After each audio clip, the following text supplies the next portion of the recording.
Hi Gershon, this is going to be a really quick vlog. I'm trying out a new setup with my GoPro actually stuck to my window. So the first thing I'm going to start this vlog with is a massive facepalm. So I was on Facebook, I was scrolling down and I see Cheyenne Burke, who I'm sure you remember is in Girl with the Yellow Dress video. She's posted a link to a story about Kent Union. And the story, basically, I'm just going to cut to the chase. They chose Zayn Malik and Sadiq Khan as representatives, main representatives of Black History Month. Right, okay, so I think, what's happening at the moment are there's obviously the problem. There is an extreme reaction, which I'm going to discuss in a second, right? But let's start with the problem, okay? The problem is, it's quite racist to use people who aren't black to represent Black History Month, okay? So let's start with Sadiq Khan. Sadiq Khan, right? Oh my god. The first three Sadiq Khan, the first three stories are about Kent Union, okay? But let's just go onto his Wikipedia page, just pretend that didn't happen. Okay, so all you have to do is go down to early life in it, and he's English, right? So it's not like he's from anywhere else, but his heritage is Pakistani. Okay? Pakistani. That's Middle Eastern. That's not black. You know, and I mean, right, okay, let's just go on to Zayn Malik. I'm actually going to put Zayn Malik ethnicity in because I think it will be harder to find his actual.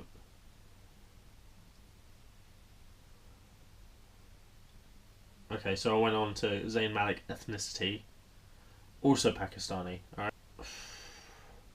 So you have, the problem is you have two people who are, you know, brown looking. This is the mind of the person who put them on Black History Month thing. Two people that aren't white, and they've made them go, oh, they've thought, oh, these people must be black or have black ancestry, and therefore I'm going to put them, you know, down as representatives of Black History Month.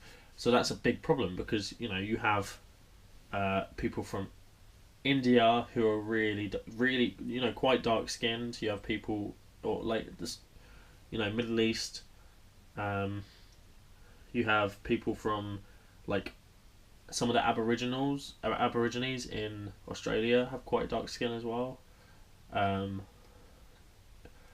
would say Zayn Malik and Sadiq Khan probably have about similar toned skin to some Native Americans as well. You know, like, there's so many different races and so many different people from so many different areas of the world. When you have a specific month that's dedicated to a certain group of people that have a history of being oppressed, and they want to kind of like acknowledge that history, because it isn't acknowledged in our curriculums. You know, we go through the slave trade, but we don't go through it enough in detail, and it's like one thing in the curriculum or whatever, and you know, there's not enough basically. When you have a month that's dedicated to a certain group of people, and then you include other groups, that's racist, not to just to the people the month is dedicated to, but to everyone else as well. Now, I'm gonna just take the extreme view here, right? Okay, and criticize it, because I think that people are saying, yeah, okay, this shows that our race isn't important. I don't think it does. I think what it does is it shows ignorance, it shows naivety, it shows an attempt to try to be all-encompassing in terms of, like, you know, trying to include everybody. But what it actually does is it alienates a lot of people. Oh, it's just so stupid. It's just really stupid. So the extreme view is that, yeah, basically it's that they were they're racist, and it shows that black people aren't important. But I think that is an extreme view, and I think that we should look at it in a more complicated way, because it is a complicated situation. Okay, people took individuals that they thought had black ancestry, clearly, because they wouldn't have done it if they didn't do any research, and then put them on a poster. That's ignorant. That's not. It's ignorant racism. You know, it's like all these like low information voters and stuff that you have. You know, they're not aware of they don't do enough research into what they're doing. Okay, and you wouldn't expect that from a university. Secondly, the University of Kent. Like, you know, I was quite proud of the diversity in the University of Kent when I was there. It was really good. The other problem is the apology that Rory Murray put out. It wasn't good enough. It really wasn't. It was a bit lackluster. It didn't take full responsibility. You know, the reason people go into university politics is because they want to go into actual politics, and if at this early stage you're not going to take responsibility for your even if it's not you personally that did it, but someone else in your like group, then you know you need to just learn how to do that. I can see why there's so much outrage. I can see why there's outrage. I think the outrage needs to, you know, I think this could have been easily resolved within. I don't think it needed to go national. I think it could have been easily resolved in the local sphere of influence rather than going national. I just don't want there to be any kind of like backlash, like severe backlash, because it was a mistake someone made, stupid mistake.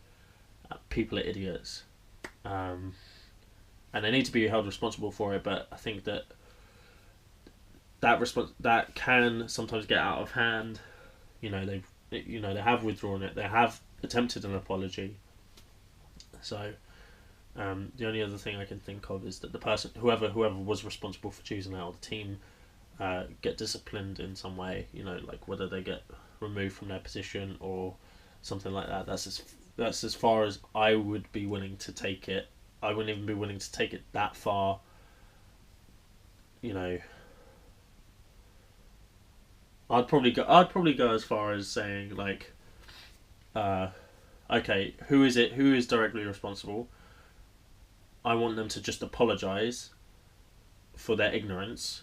In the past few years, when Black History Month has happened, Kent have got it so right, and this is the first year where it's gone terribly wrong. So I think that they need to make up for it by making this the best Black History Month for the students on the campus, making sure that there is all the resources. They emphasize it, so that they go like, look, this is a real thing. Like, you know, maybe try and organize a mini carnival, or you know, basically make it so that they make up for the fact that they screwed up big time. I see it as a awesome thing that you can have two completely different cultures merge in such a way that the minority culture actually starts to have major influence on the majority culture, and I think that shows how influential Black culture and Black history has been on this country. I think they just need to pour more resources into this and make it the best one yet, just to make up for this. I mean, that might not even work now, considering it's gone national. You know, as soon as it went national, there's gonna be some kind of super backlash. There might be a protest or something. I hope not, because I just think it could have been solved more in a more kind of like local, reasonable way. So that's my 2 cents. I'd like to know what you think, Gershom, about this. And I'd like to thank Cheyenne for sharing the post, so I saw it. I mean, it was the first time I saw it. I've seen it pop up everywhere now, so everyone's like reporting on it. So yeah, I'd like to thank Sharon for that. Bye, Gershom.